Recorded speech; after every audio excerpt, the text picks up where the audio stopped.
Tercera llamada para la conferencia. Si gustan tomar asiento, por favor, para dar inicio. Si gustan tomar asiento, por favor.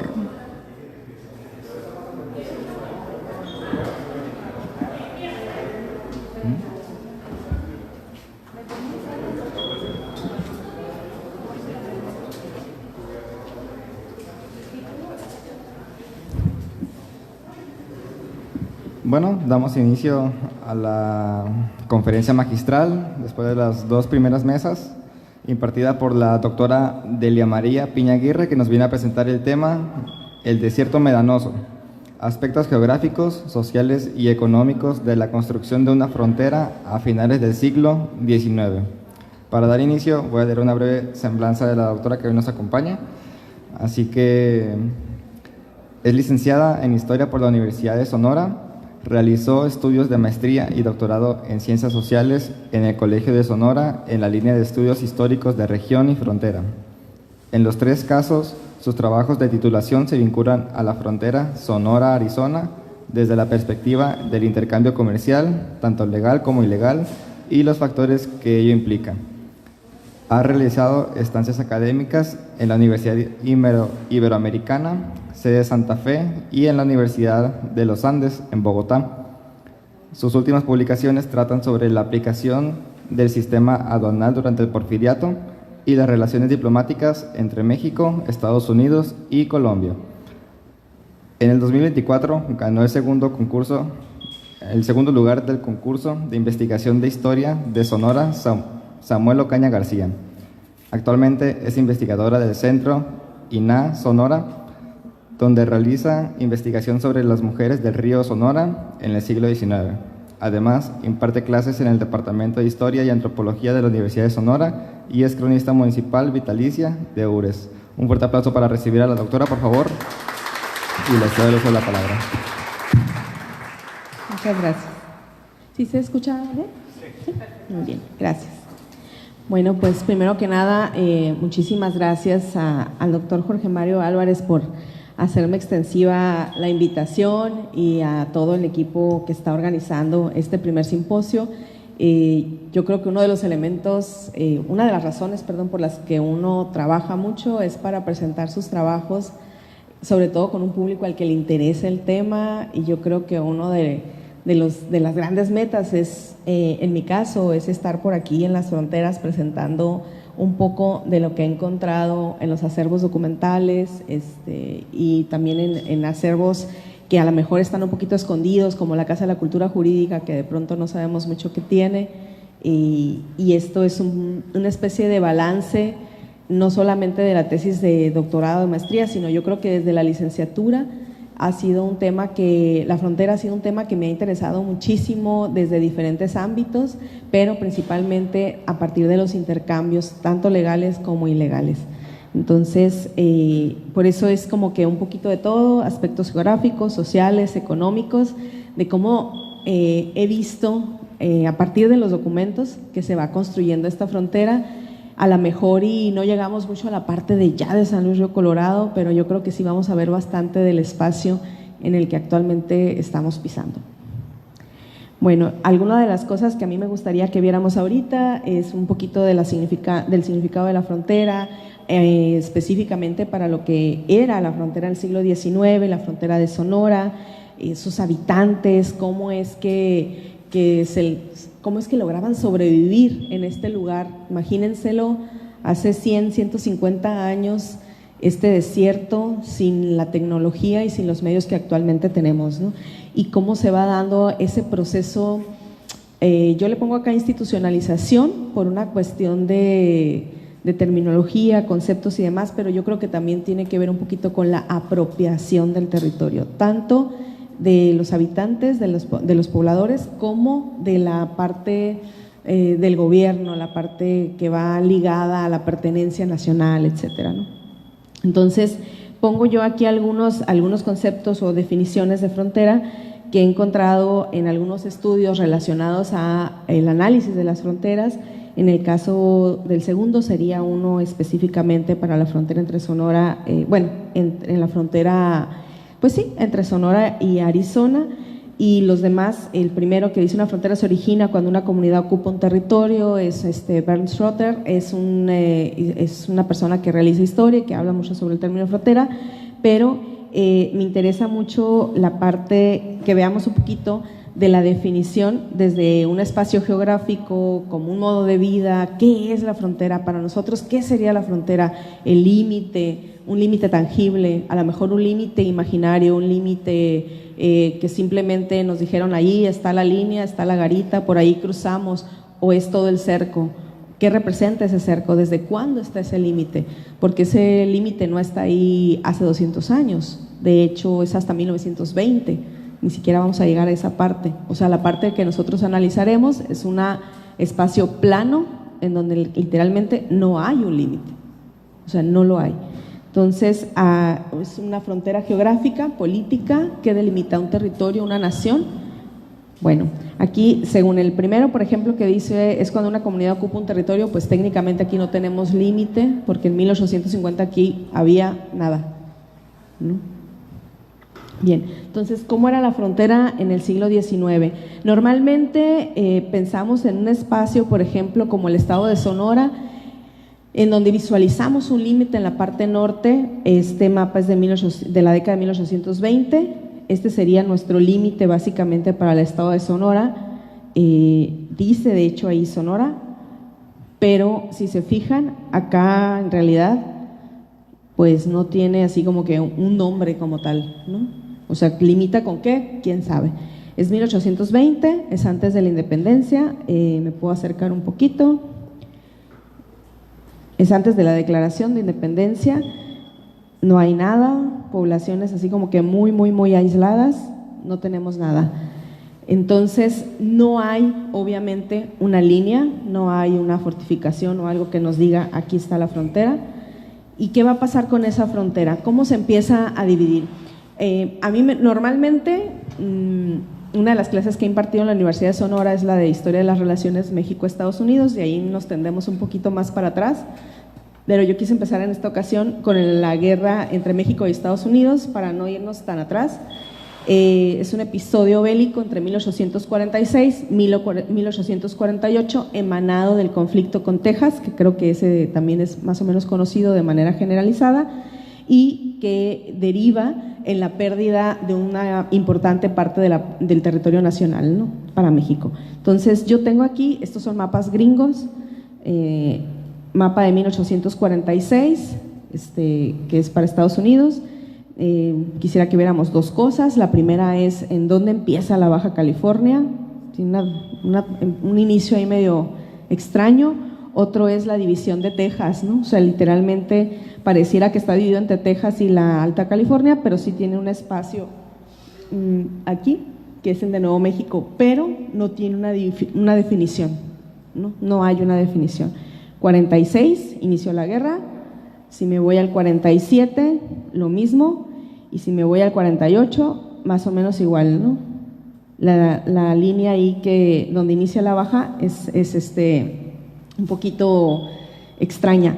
Este mapa es de 1900, es una carta que dice ahí bajo la dirección de Victoriano Pimentel, que relata el movimiento armado del 46-48.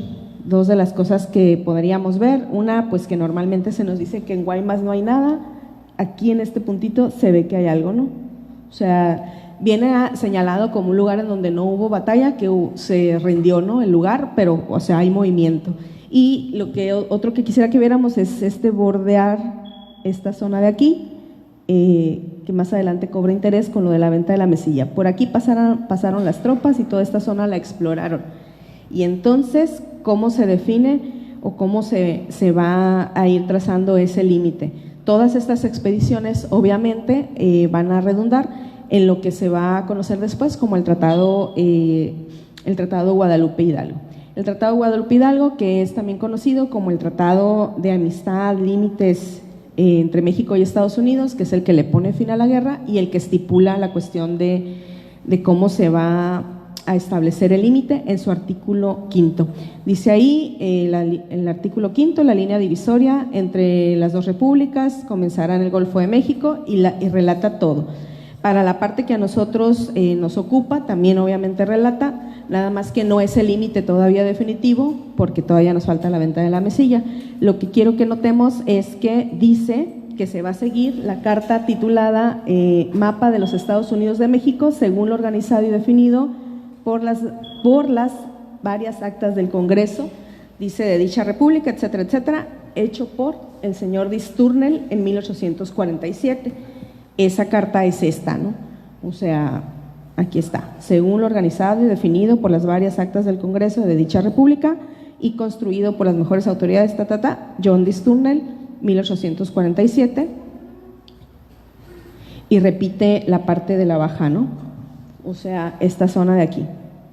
No obstante, se hace la corrección posteriormente y ya para 1849 ya tenemos como que el mapa normal.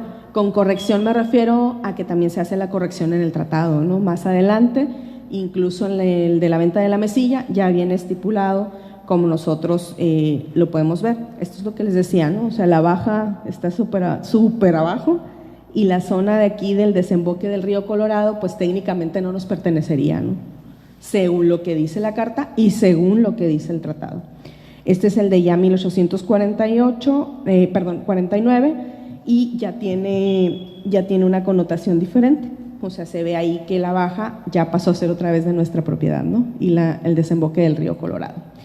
Entonces, ¿qué va a pasar? El primer aspecto que van a buscar los gobiernos va a ser la cuestión de la contención de la frontera, que le interesa obviamente a ambos lados, y la primera acción de parte del gobierno mexicano va a ser el establecimiento de algo a lo que se le conoce como colonias militares. Las colonias militares las hemos escuchado mencionar tal vez como presidios, no es otra cosa que los mismos presidios que fueron en la época colonial, pero ahora nos tocan menos. Una, porque unos se perdieron, ¿no?, en la venta del territorio, y otra, porque no hay suficiente población para avanzar tan al norte. Entonces, bueno, este es el mapa donde se establecen los presidios, nada más que la verdad tiene muy malita la calidad, y me voy a regresar al mapa que teníamos de Sturner, porque este sí lo conseguí con mejor calidad, y en las crucecitas están los presidios. No sé si alcanzamos a ver las crucecitas. Hasta acá hasta abajo hay uno que es el de Orcasitas, se ve muy abajo. Si los contamos, suman 8. Como colonias militares, este es el de presidios, como colonias militares van a sumar solamente 5. Para el caso de Sonora, son Tucson, Santa Cruz, Fronteras, Bavispe y Altar. En total, a lo largo de la frontera van a ser 18. ¿Cuál sería la complicación o lo extraño que veríamos en esto? De todos estos, tal vez el que está más al norte en este momento es Tucson. O sea, tal vez. Ahí está. Yo creo que sí se ve el mouse. Así. O sea, aquí está Tucson, dice, ¿no? Pero toda esta área no tiene presidios, no tiene área de contención, no tiene nada. Cuando se vende la mesilla, en 1853, el único presidio que nos va a quedar sobre la frontera va a ser Santa Cruz, la única colonia militar, vaya. Tucson se pierde, y el que seguía era Santa Cruz. Pero lo que es, por ejemplo, Fronteras está un poco más abajo, lo que es Altar está todavía más abajo, y también tenemos me falta uno. Bueno, hay otro por acá, por el rumbo de Bavispe, es otra de las colonias militares, y entonces ya nos quedamos con menos colonias militares y con menos fortificación en la frontera. Complicaciones del tipo, creo que sabemos, hay indígenas rebeldes, hay apaches, por supuesto, sobre todo en la zona de la sierra. De este lado se habla de zonas en donde los pápagos son hostiles, pero no todas, ¿no? O sea, hay zonas en donde hay intercambios importantes o comercio activo con los pápagos, no en todas. Lo más importante, yo creo, es acá se ve población, pero acá no se ve nada, ¿no? O sea, desierto y desierto, ¿no? Y las sierras, por supuesto. ¿Qué le va a seguir? ¿Qué le va a seguir a la cuestión de la venta de la mesilla? Bueno, va a seguir la demarcación. Imagínense cómo tratar de marcar la línea con la tecnología de la época. O sea, es algo sumamente complicado. Surgen los primeros mapas. Este es mexicano, está fechado en 1855. Y trae aquí señalado que es según la venta, bueno, según el Tratado de la Mesilla, y dice diciembre de 1853, perdón, y acá arriba dice según el Tratado de Guadalupe Hidalgo, firmado en 1848. O sea, son los dos límites. ¿Cómo se va a hacer? La primera demarcación de la que se tiene conocimiento es la que realiza el equipo de William Emory por parte de la delegación estadounidense, y hay otro equipo por el lado de la delegación mexicana a cargo de José Salazar y Larregui. Ellos inician en ese año de 1855 a hacer la demarcación. No obstante, hay muchísimas complicaciones, hay por ahí algunos documentos, sobre todo en la Secretaría de Relaciones Exteriores, que relatan un poquito de las peripecias, ¿no?, de la época. Yo creo que es más fuerte incluso la información que existe sobre lo que hacen los expedicionarios norteamericanos, pero sí hay un que otro expediente de la época del lado mexicano, entre ellos pues que este señor Salazar y Larregui dice: me van a dejar los indios tirados en el desierto a ver si termino, ¿no? O sea, a ver si termino. Hay relatos sobre la falta de agua, o por ejemplo que se estableció un punto de la línea divisoria me parece que en Quitobaquita se señala, creo que aquí traigo el dato aquí adelante, sí, en Quitobaquita. ¿Por qué? Porque no hay agua y pues es el punto más cercano a la línea, ¿no? Entonces esto estoy hablando mediados del siglo XIX. ¿Y cómo se hace? Se establecieron a través de columnas con una separación que las personas de la Comisión de Límites consideraron prudente. O sea, no hay como que una norma de decir cada 10 kilómetros, cada 20 kilómetros, cada 100 kilómetros, están como que muy, muy variadas. Por ejemplo, en esta demarcación las estrellas representarían los monumentos. A estas columnas que establecieron se les conocieron como monumentos. Hay una obra por ahí titulada La Monumentación de la Frontera, de Luis Zorrilla, y relata con gran detalle, ¿no?, cómo se hizo esta parte. Y habla un poquito de esto. Si se fijan, hay unos bastante espaciados y otros no tanto. ¿Qué hay en medio? Nada, ¿no? Pero es curioso porque en las cartas, relatos, etcétera, de la época, sí se refieren, por ejemplo, donde está el monumento de la sierra, ¿no? Tienen, no sé si alcanzamos a ver ahí, por ejemplo, aquí dice monumento Tinaja Alta, ¿no? Es que cercano al monumento de la Tinaja, quiere decir que sí había algo físico y los ciudadanos podían identificarlo, ¿no?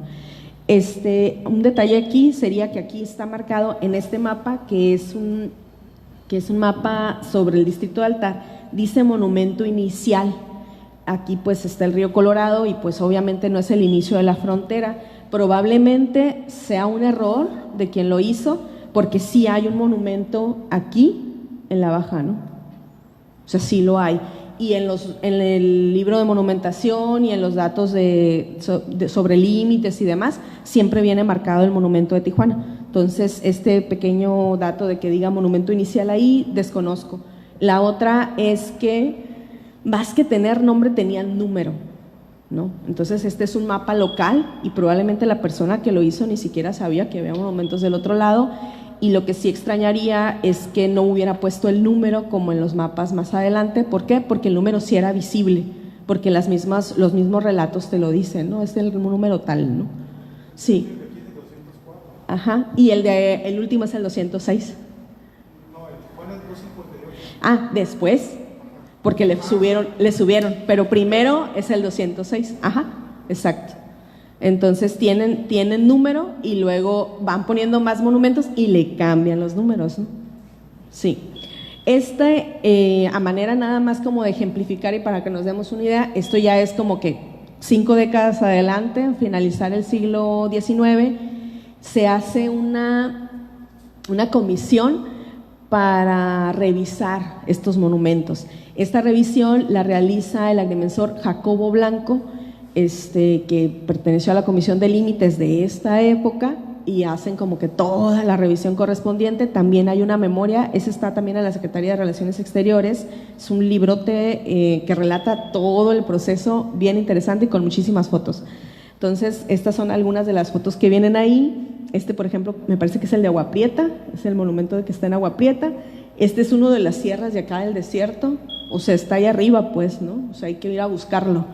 Y aquí están tratando de ubicar otro, y este es el monumento de Nogales, o sea, lo que queda, ese montoncito de piedras, ¿no? Y una de las cosas que relatan ahí es que literalmente esto es Nogales, Arizona, y que los de Nogales, Arizona, construyeron justo ahí, en donde termina el monumento, ¿no? Entonces dice, no sabemos cómo hacerle porque aquí en Nogales, Arizona, está el monumento y ahí empieza la pared de una casa que está del otro lado y está la calle, ¿no? O sea, toda. Entonces, ¿qué van a hacer? La verdad es que no sabemos cómo se arregló el asunto porque si ustedes cruzan ahorita, ahí hay una calle, no sé si tumbarían todas esas o de plano les dijeron, bueno, les vamos a dar otro cachito, ¿no? Y lo recorrieron hacia acá. Bueno, son algunas nada más, como les digo, y entonces, con base en esto de Nogales, ¿qué va a empezar? Empiezan los problemas con la demarcación, a decir, no, esto está mal, la medida aquí está errónea, aquí hubo un detallito, pasó algo extraño. El caso más sonado probablemente y el que ha tenido como que más trabajos por ahí de revisión es el del oro blanco probablemente, porque es un mineral. Entonces, el mineral del oro blanco va a estar en problemas de litigio toda la década de los 60, 70 y hay bastante documentación, hay varias cartas. Cuestiones de irregularidades, muchísimas, nos daría para hablar unas 2-3 horas al respecto, entre ellas, por ejemplo, que al momento en que se afirma que el oro blanco está del otro lado, el agrimensor es estadounidense, ¿no? Que el estado de Sonora contrató un agrimensor estadounidense de apellido Silly y que pues que sí, ¿por qué no? Entonces, ahí este mapa, el oro blanco está ahí adentro, o sea, en este puntito. Si nosotros revisamos mapas anteriores, el oro blanco está de este lado, ¿no? O sea, si nosotros vemos mapas anteriores, este es del 85, o sea, ya es cuando ya se dijo que el oro blanco está del otro lado. Entonces, hay una situación ahí que a mí me pareció muy particular. En un primer momento dije, o sea, esto está muy escandaloso, porque pues hay otros espacios que los nombres también estaban de este lado, ¿no? Entonces, ¿qué es lo que pasó aquí? Pero con el tiempo me he dado cuenta que también hay duplicidad de los nombres. O sea, hay una Arivaca, creo que está por aquí, sí, y hay otro Arivaca de este lado. Entonces, eso como que te confunde un poquito, pero en el caso específico del oro blanco, tiempo después, buscando un poquito de información, encontré este documento en la Secretaría de Relaciones Exteriores, que es de finales del siglo XIX, que todavía está diciendo, aquí está mal esta medida, ¿no? Está mal esta medida, o sea, esta es la frontera entre Sonora y Arizona, ¿no?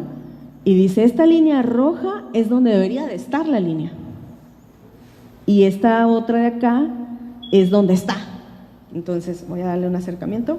O sea, es este cachito, nos lo robaron. Ahí pega el oro blanco. O sea, me voy a regresar. Sí, es un cachito, ¿no? Entonces, después se hace todo el carteo ahí y dicen, pues sí, resulta que sí nos deben en la línea de Sonora alrededor de 75,636 hectáreas. O sea, sí sale eso ya después en 1897, ¿no? Sí nos deben. Pero pues está más complicado rectificar la línea que dejarlo así. Y así lo dejaron, ¿no? Entonces, es uno de los detalles. Podríamos seguir con la cuestión de los límites, pero quisiera brincar al momento de la cuestión de esta institucionalización, entendida la institución como la que le da forma, la que le da un límite tangible, aun cuando no esté presente a lo largo de cada pedacito de la línea fronteriza, pero sí que le da forma, le da sustento y le da poder a una institución gubernamental, vaya, ¿no? Entonces, en este caso, hablo de diferentes espacios, entendiéndose primero que nada como las aduanas fronterizas.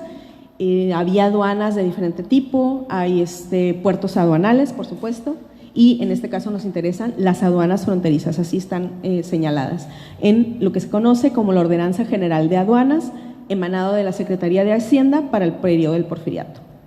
Lo otro serían los resguardos o contrarresguardos fronterizos.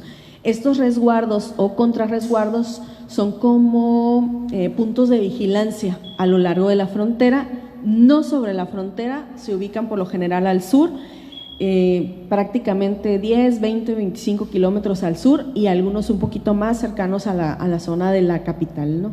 En el caso, por ejemplo, yo creo que lo que tendríamos más presente, que hemos escuchado hablar, lo que se conoce como el kilómetro 21, que quitaron hace poquito en Nogales.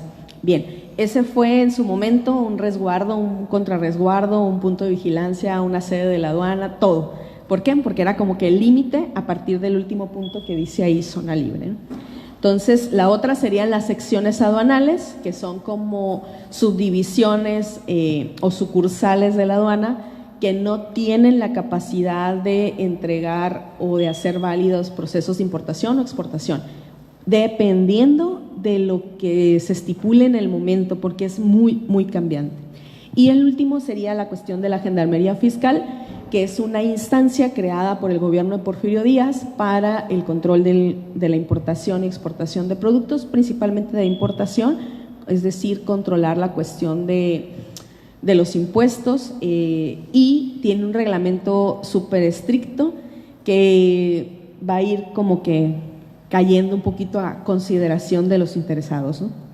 Para que nos demos más o menos una idea, sería una primera etapa en 1880, que si bien no es presidente Porfirio Díaz, sabemos que la dinámica del porfiriato ya está en marcha. Tenemos aduanas fronterizas, primero Nogales, Quitobaquita, Sázabe, no son las primeras, ahorita traigo un mapita por ahí de unas aduanas anteriores, están sobre la línea fronteriza y tienen secciones de resguardo en Altar, Magdalena y Záric.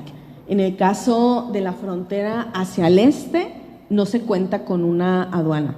No hay aduana y no hay secciones aduanales o no hay un contrarresguardo, por lo menos no una presencia que se haya identificado hasta este momento. Hacia el 85, mismas aduanas, más o menos mismas secciones y se agrega otra sección aduanal aquí en Altar y aparte el contrarresguardo. Para 1890 desaparecen los contrarresguardos porque inicia la Gendarmería Fiscal en 1885, pero se instala en Sonora hasta 1890. O sea, la orden para la creación de la Gendarmería Fiscal es en marzo del 85, pero no hay ninguna noticia, salvo un mapa por ahí que ahorita les presento, de la Gendarmería hasta 1890, que son como que sus primeros casos. O sea, no hay otra actividad. Y pues ya no tenemos el contrarresguardo, no hay secciones aduanales, las aduanas se modifican un poquito. Si vemos, ya no están las del oeste, o sea, desaparece Quitobaquita, desaparece Sázabe y después son un poquito intermitentes, ¿no? Como que vuelven a aparecer, incluso como secciones aduanales. Repito, cuando son secciones aduanales no tienen la posibilidad de importar o exportar. Ahorita les voy a decir por qué es bien importante esa parte. Entonces, en cuanto a la Gendarmería Fiscal, también si se fijan, es un poquito cambiante los puntos de vigilancia que van a tener. Este documento está hecho principalmente con los documentos que se han identificado que pertenecen a la Gendarmería Fiscal. Entiéndase casos de contrabando, cartas que hayan enviado los empleados, ajustes de cuentas, qué sé yo, lo que sea, y entonces es donde se ubica, porque ahí dice, ¿no? Escribe fulanito de tal que pertenece a la sección o a la Gendarmería Fiscal en tal punto, en tal comandancia, etcétera. Entonces son los únicos de los que se tiene registro. O sea, puede ser que haya otros puntos aquí, pero no produjeron hasta ahora alguna actividad. Entonces, primero, lo de las aduanas es en los 70s, las primeras aduanas fronterizas para el estado de Sonora. Una va a estar en Puerto Isabel, otra va a estar en Altar y otra va a estar en Magdalena. Considerando que la frontera se encuentra hasta acá, pues esta parte está un poquito complicada, ¿no? Para la cuestión de la recaudación, para la cuestión del control de contrabando. Considerando el espacio desde 1855, que se estableció la línea fronteriza a partir de monumentos, en donde hay estos huecos tan importantes, hasta de 100, 200 kilómetros, sin un monumento fijo, la dinámica poblacional aquí pues se pudo haber tornado bastante interesante a través de la frontera, ¿no? Es decir, me queda cerquita Tucson, yo estoy en Sázabe, me queda cerquita Tucson, voy y compro mis cosas y no pasa nada, ¿no? ¿Por qué? Pues no voy a ir hasta el altar a declararlos, ¿o sí? ¿No? O sea, está medio extraño esto. ¿Por qué hay gente en Sázabe? Porque con la creación de las colonias militares estaba la imperiosa necesidad de poblar la frontera. Y entonces se empezaron a escriturar todos estos territorios. ¿A quiénes? A quien los pidiera, porque son territorios hostiles, desérticos, carentes de agua, etcétera. Entonces se escrituraron terrenos enormes a una o dos personas. Ahorita vamos a ver algunos todavía a finales del siglo XIX. Hay terrenos muy, muy grandes escriturados con títulos de propiedad para una persona, para una compañía, y que es una invitación que hace el gobierno federal, ¿no? O sea, de poblar la frontera de mexicanos. ¿Para qué? Pues para contenerla, ¿no? Entonces sí hay ahí algunos asentamientos, si se fijan, de este lado está muy, muy vacío. Aquí aparece Colorado, dice ahí como un puntito, está Puerto Isabel, pero en realidad no hay casi nada. Y ya en los 80s el gobierno dice, ¿saben qué? Tan raritas esas aduanas, muévanlas a la frontera, ¿verdad? Para que sí puedan interceptar. Pero es algo muy parecido, ¿no? O sea, yo estoy aquí, vivo aquí, pues me vengo por aquí y ya no me ven los de aquí. Y es todo. ¿Por qué? Porque el punto de vigilancia es la aduana.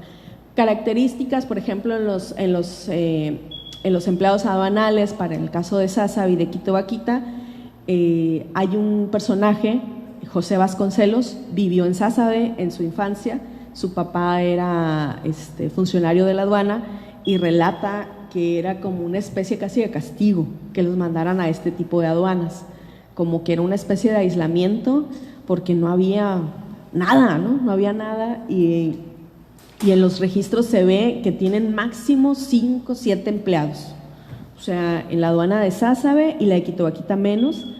Pues imagínense 5 o 7 empleados y es responsable de vigilar hacia la mitad hacia acá y la mitad hacia acá, ¿no?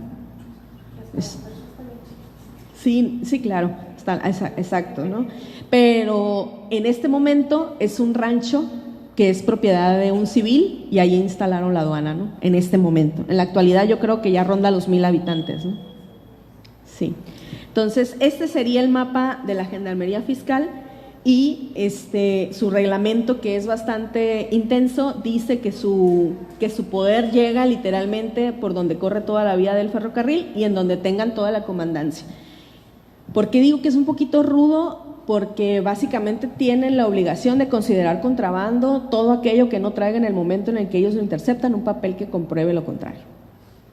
Y entonces empieza a haber como que un montón de registros un poquito arbitrarios y algunos pues pasan directamente a prisión, algunos otros no, algunos son por 3 pesos, se va 6 meses a la cárcel y otros son por 300 pesos, los vamos a dejar libres, ¿no? Y ya que dejen los efectos.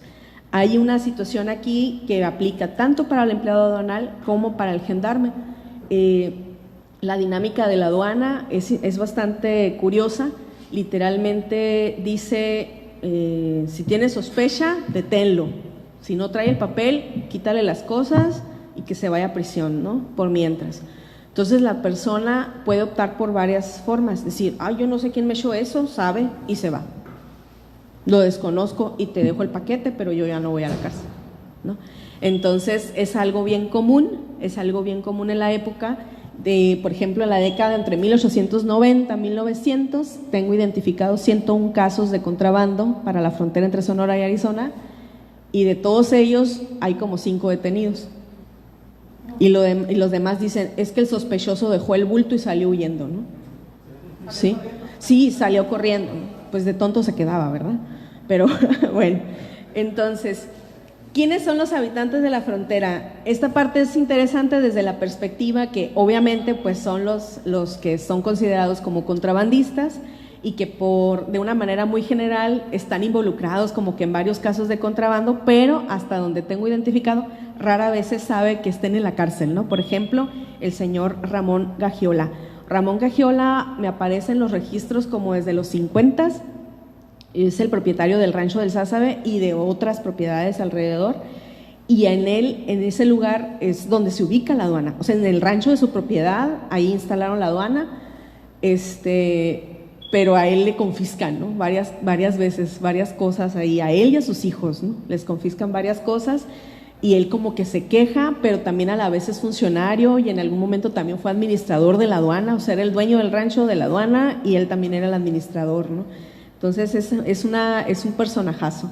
La familia Redondo, principalmente, hay como que varios José, tienen propiedades de este lado, pero también las tienen del otro lado. Es posible identificarlos en Arizona, un poquito al sur de Yuma, y son identificados también como contrabandistas, comerciantes y que tienen doble nacionalidad, al igual que Ramón Agagiola.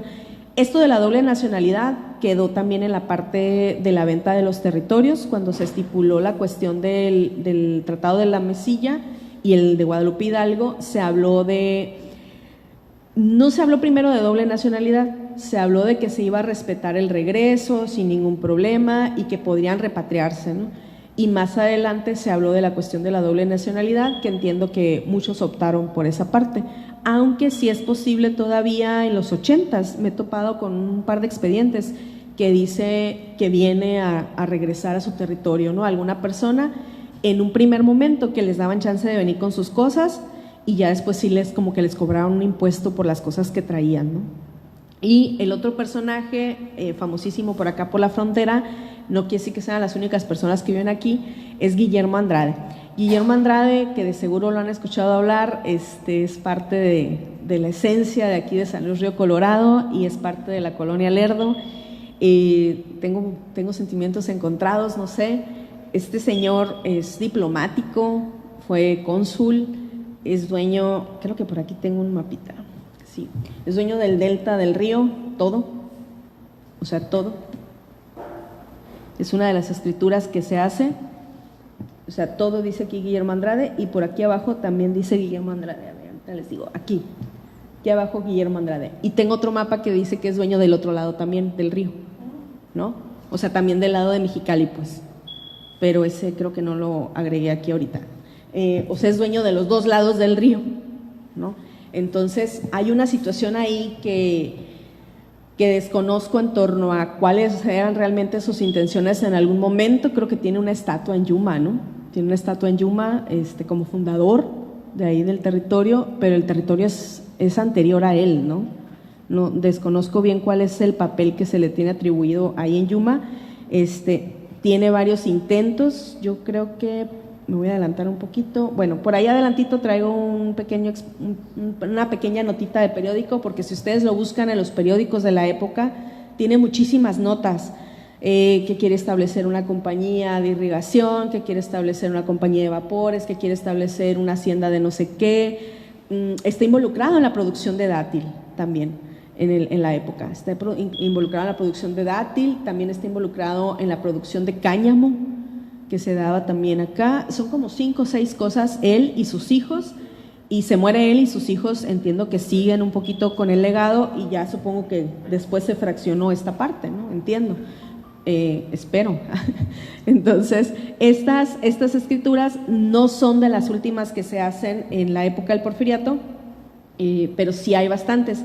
Me llama mucho la atención, ¿por qué? Porque tiene su nombre, pero si yo voy a las otras zonas, no tienen el nombre de la persona, tienen el nombre del lugar. Entonces, esto me dice a mí, ni siquiera tiene nombre, nomás dijo, todo eso lo quiero yo, ¿no? O sea, es básicamente eso, ¿no? Casi todo tiene nombre. Si se fijan acá, está la zona, pues de lo que sería Sázabe, todo ahí, ni siquiera eso tiene nombre, pero estos son como que los títulos de propiedad que se ejercen en el último periodo más o menos del Porfiriato. Y ya esta parte de ahí pues ya está dada, ¿no? Bueno, a ver, continuemos. Sobre la colonia Lerdo, tengo un documento que es así como que un precedente que la verdad a mí en lo particular me gusta muchísimo. Es un mapa hecho a mano alzada, pero me parece así como que una de las cosas más bonitas que me he encontrado en el Archivo General de la Nación. Es un mapa que está en un expediente de una visita que hace Nicanor Carrillo, que en ese momento, en el 84, es el administrador de la aduana de Quito Vaquita. Esta aduana que es intermitente y se mueve, que a Santo Domingo, que a Sonoita, que no sé qué. Bueno, él hace una visita a la colonia Lerdo, hace un escrito, primero pide permiso porque dice que es una zona que para él como que está en ascenso, pero quiere rodear toda la zona, conocer Puerto Isabel. es algo interesante porque Puerto Isabel ya cerró, ya no es aduana, en el 74 fue aduana, tiene libro contable del 73, 74, 75, 76 y ya no tiene nada porque está en números rojos, o sea, no hay nada. Entonces él dice, pues yo quiero ir, yo quiero ir, y entonces su primer recorrido pues es que dice, ¿sabes qué? Nos tenemos que ir por el otro lado porque por aquí no se puede. O sea, está el médano, dice, y por eso es lo del desierto medanoso. Él en su mapita, a mano alzada, como les digo, le pone el desierto medanoso a toda esta zona, ¿no? Y dice, no la puedo atravesar, no se puede, o sea, no se puede ir por ahí, no hay agua, hay indígenas salvajes, indios rebeldes salvajes, no me acuerdo qué término utiliza, y entonces me voy a ir por el otro lado. O sea, se va él por el otro lado. Entonces tiene una simbología por ahí interesante que me gustaría que viéramos un poquito. Son las veredas, lo que es la carretera, que en aquel tiempo obviamente no es una carretera de asfalto, sino que es un camino, ¿no?, bien hecho, y lo que son las aduanas, ¿no? En este caso es una aduana en esta zona de aquí, que sería la de Santo Domingo, dice por aquí en ese momento, porque es Santo Domingo en donde está, y no hay aduana. Tiene señalados los monumentos, si nos fijamos, aquí dice Sierra de la Tinaja, que es el otro monumento, y si se fijan en realidad pues hay vereditas solamente en estas zonas, ¿no?, nada más, ¿no? Y entonces él lo que hace es se va hacia Yuma, y se va hacia Yuma entre otras cosas porque dice en la zona de Yuma es en donde se realiza el comercio porque Yuma tiene ferrocarril. Y el mitote es que alguien le dijo que de ahí del Yuma traen cosas, ¿no?, para el sur y que no están pagando impuestos. Y él quiere ir a averiguar qué es lo que hay. Entendemos que no le quedaron muchas ganas de ir a cobrar los impuestos porque no se vuelve a ver que hay otra visita, ¿no? O sea, va, hace la visita, hace el mapa muy bonito, muchas gracias, pero nada más. Entonces él recorre toda la zona, se encuentra con que hay muchos asentamientos y rancherías, y con muchos me refiero a que en total me parece que suman alrededor de 500 personas, las que encontró en todo el espacio, desde aquí hasta Puerto Isabel, la Colonia Lerdo, todo, ¿no? O sea, no es como que un montón de gente, ¿no? Entonces inicia relatando pues que está aquí Gualupay, Lagunitas, y un poquito más al sur está la Nochebuena, la Colonia Lerdo, y aquí, no se alcanza a ver aquí Puerto Isabel, pero sí está por ahí está, Puerto Isabel. Su relato literalmente dice, pues es que estas personas sí traen las cosas del otro lado y hay hasta unos gringos viviendo ahí y vienen barcos por aquí por el río Colorado y no pagan impuestos, ¿no? Pero nadie lo pela, o sea, no hay así como que un registro posterior. Bueno, ya sabemos que Puerto Isabel después desaparece.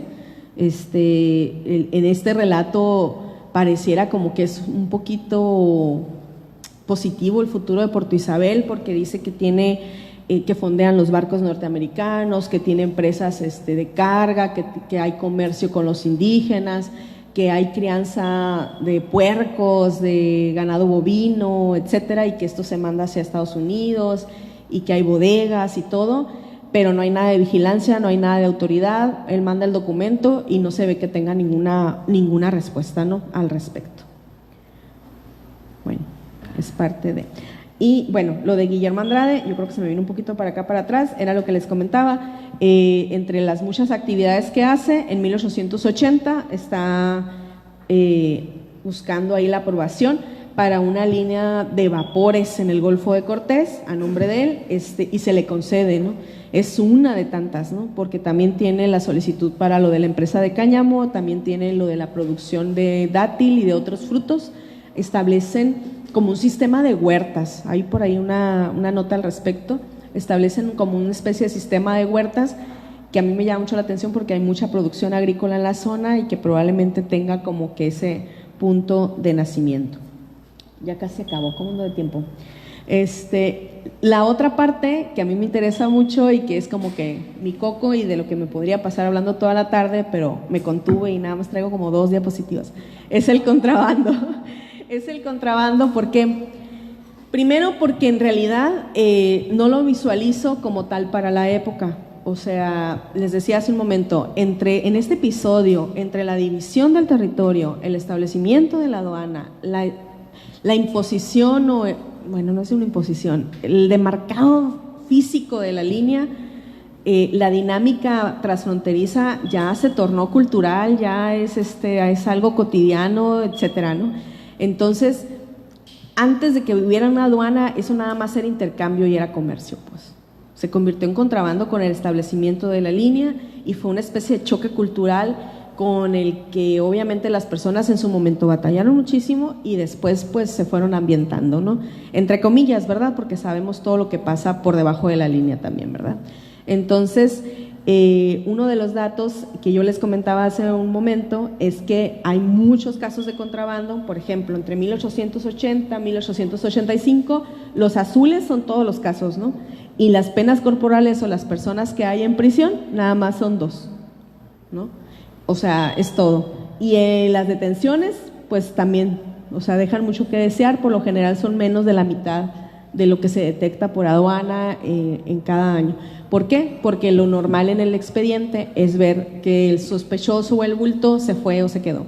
Y esta literalmente se las puse ahí, es de 1895, es una muestra de tela, se suponía que el expediente siempre debería tener una muestra del objeto de contrabando, pero eso es algo, es una de las tantas irregularidades que tienen los expedientes.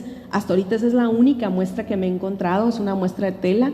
Bueno, me encontré un diente, pero no era el diente de contrabando, sino como evidencia de que había habido un altercado, ¿no? Pero fuera de eso, la muestra de tela es la única evidencia que hay.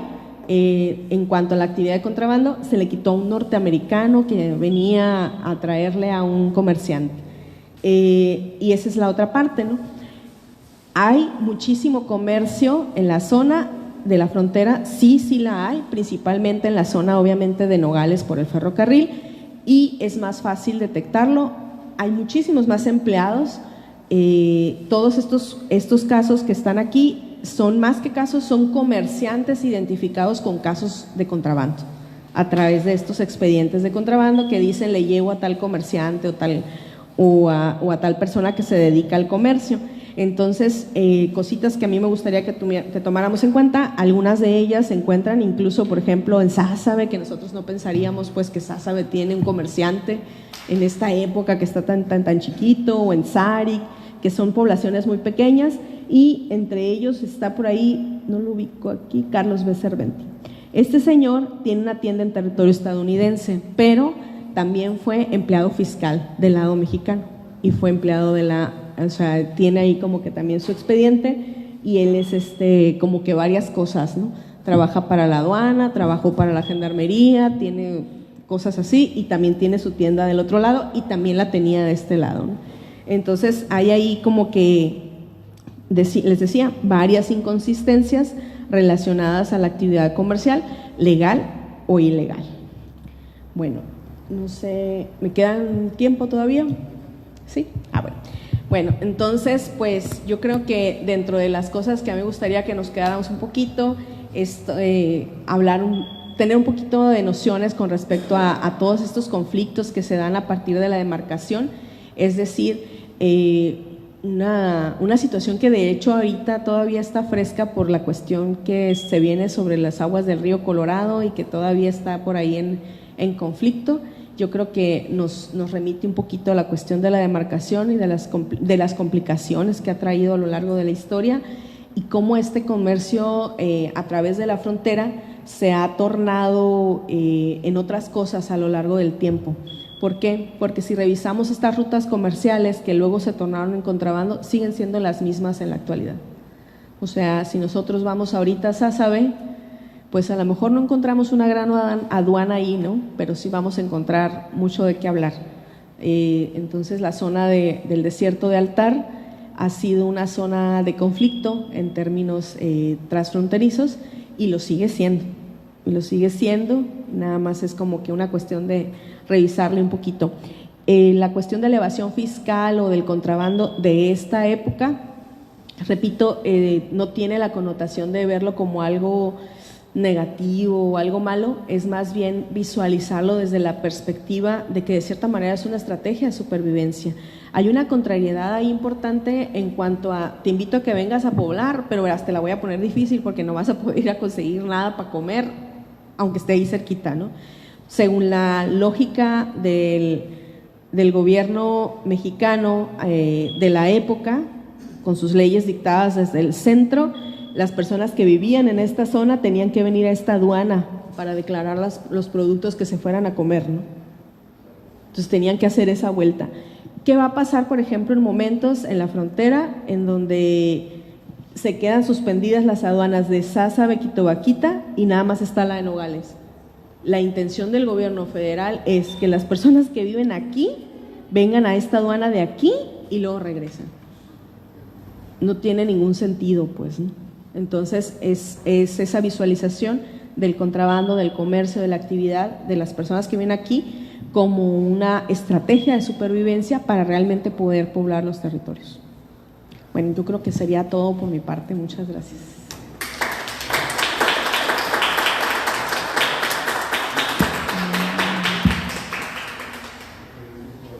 ¿Qué tal? Buenas tardes. Vamos a abrir un breve espacio de preguntas y comentarios. ¿Quién gusta ser la primera persona? Adelante, por favor. A mí se me hace raro personalmente mirar el nombre de Guillermo Andrade, perdón, sin verlo acompañado también el nombre de Tomás Blitt, que era su socio, ¿no? Americano por el lado estadounidense. Sinceramente, es de las pocas veces que había un nombre de uno solo sin el otro acompañado. ¿Te refieres a la nota del periódico o cómo? En general, pero comentaron. Sí. Siendo que es un socio muy importante del señor Andrade. Lo llevo a hacer. No sé. ¿Que se hagan todas las preguntas? Sí, adelante. Sí. Gracias por la pregunta. Sí, Omar. Cuando estás hablando del tema de las fronteras, en el tema fiscal, nacional, pero el tema, me deja la duda en el tema del tránsito de las personas. Por ejemplo, en el tema de los grupos, de las poblaciones indígenas, ahí ellos tienen otro sistema, por ejemplo, de intercambio comercial. ¿De qué forma fue el choque con ellos con la instalación de estas fronteras? Ok. Muy bien. ¿Algo más? ¿Fue pregunta?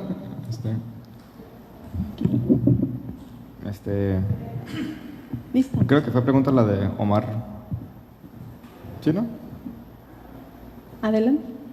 Solamente nada más comentar que también las memorias de estos ingenieros que mencionaste también a veces se manejan diferentemente como manera, monumento o Sí. monera. Y en el caso de las aduanas en Baja California, solamente hubo dos. En Tijuana fue una aduana fronteriza en 1874 y la de Ensenada fue aduana marítima. Y las dos fueron también instaladas en propiedades privadas. Entonces, como la producción es como comparada. Muy interesante. Gracias. Increíble. Le damos las gracias aquí a la doctora. En representación del alcalde César Iván Sandoval. ¿Ah, sí? Sí. Ah, ok. ¿O no? No, sí. Ah. Sí. Bueno, en el caso de lo de Guillermo Andrade, sin su socio, es en este caso porque la nota me pareció él solo. Sí tiene ahí al socio que luego se disuelve por ahí la sociedad y se quedan más bien los hijos, ¿no? Como que son, o sea, aparece Guillermo Andrade y luego, sí, y también muere Guillermo Andrade y como que se quedan los hijos, ¿no? Y a ellos son a los que ya les toca más bien la cuestión de Colonia Lerdo, San Luis, etcétera, ¿no? Entonces no es así como que intencional, probablemente también porque me interesa más la figura de Guillermo Andrade, él solo como diplomático, porque según la ley, como diplomático no debería de tener propiedades en la frontera, ¿no? Según la ley, en ese momento. Claro, por supuesto, el otro es estadounidense, ya sabemos que podemos esperar lo que sea. Era una sociedad que uno trabajaba del lado de México, que era Andrade, y el otro que trabajaba en el lado estadounidense, que era Blitt. Guillermo Andrade también trabajaba del otro lado y también tiene propiedades del otro lado y tiene doble nacionalidad. O sea, en realidad no debió haber sido diplomático. Pero hay algo ahí que no ha logrado conectar, tiene un lazo, algo ahí con el régimen de Porfirio Díaz.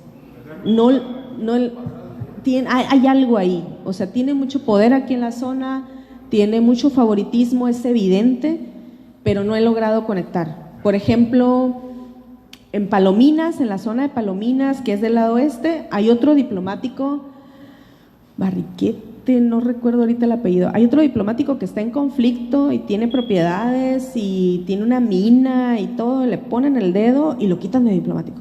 Listo, ¿no? A este no. O sea, hay algo ahí. Todavía no he logrado, cuando lo encuentre. Entiendo yo que es del centro del país, pero ¿y entonces por qué tiene doble nacionalidad? Se dice que hay un compadrazgo con Porfirio Díaz. De hecho, cuando lo ponen a Guillermo Andrade de cónsul en Los Ángeles, es precisamente ahí cuando agarra la doble nacionalidad.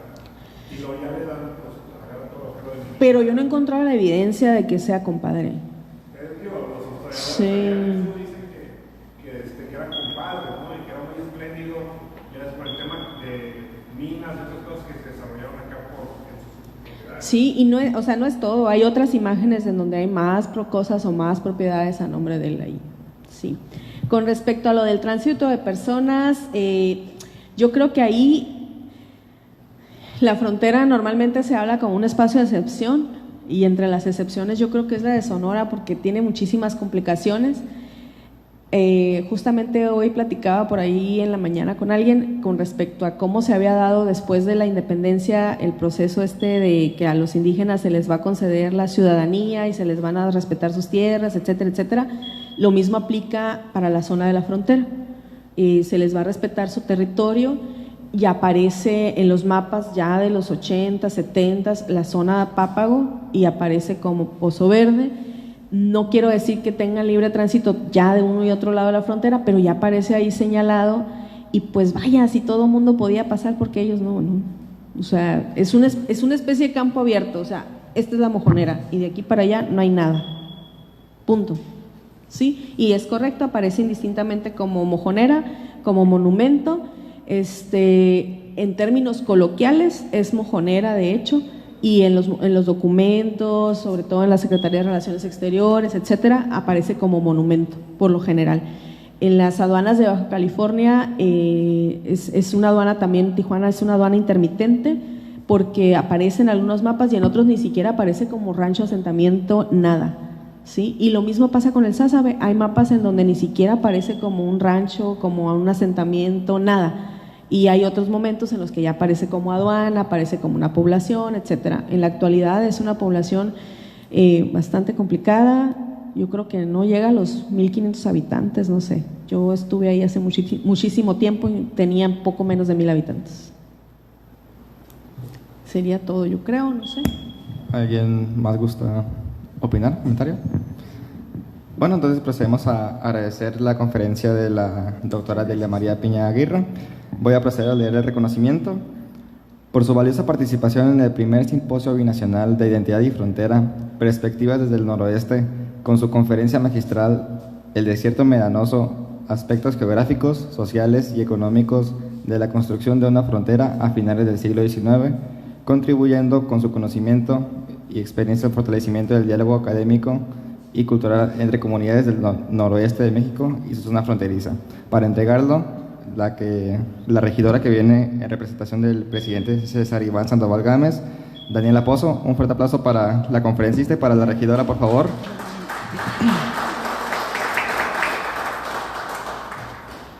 Si gustan pasar para la foto.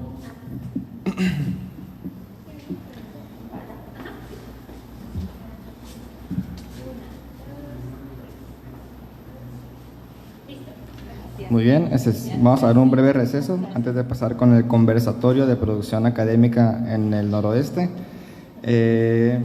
Si gustan pasar por un sándwich, un agua, una sodita, adelante.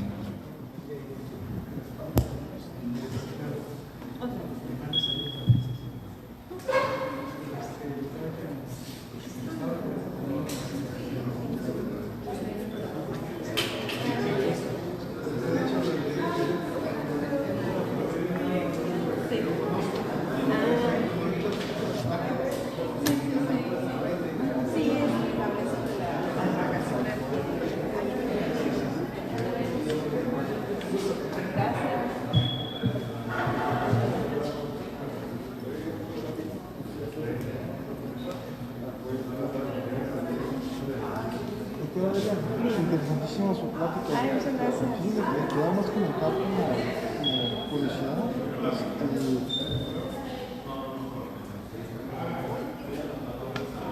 Yo tengo referencia que esta foto es de Tijuana, la playa desde la cual se ha publicado en muchos libros. Y este se supone que es Acapulco. En el libro Jacobo Blanco se ve como de agua plata. Pero pues es normal, ¿no? Sí. Que haya, ves más, hasta puede ser muy parecido, porque ya es 1999. No traigo ahorita el estudio, porque, bueno, pero yo fotografía lo digo, yo fotografía lo de Sonora. De hecho, no, de hecho, si no crees cómo. Uno es muy interesante. Uno es la memoria, o sea, toda la crónica de Blanco. El otro son las fotos de todas las montañeras, una por una. Y el último tomo es un día así grandote, donde están ¿Sí? todos los planos. Sí, sí, sí. Aquí están allá en México. En la Secretaría de Yo Relaciones. tuve la posibilidad de recibir desde que éramos 12 años.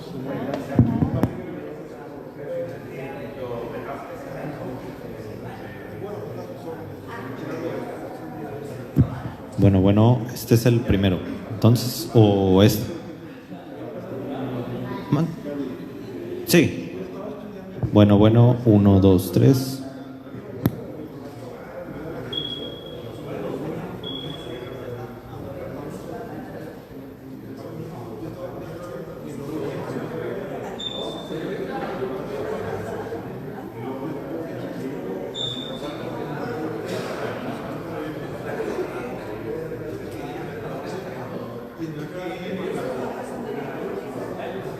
Sí, bueno, 2, sí, bueno, sí.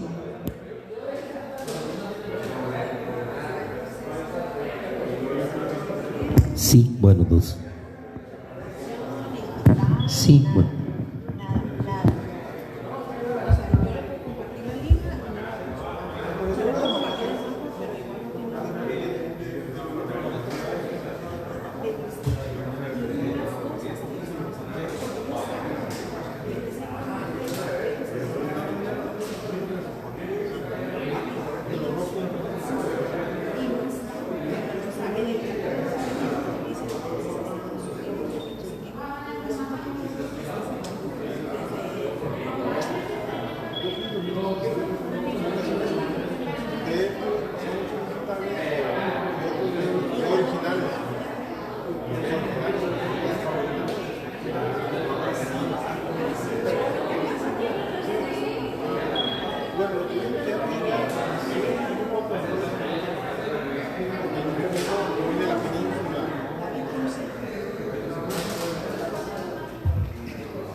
diciendo. Muchas gracias.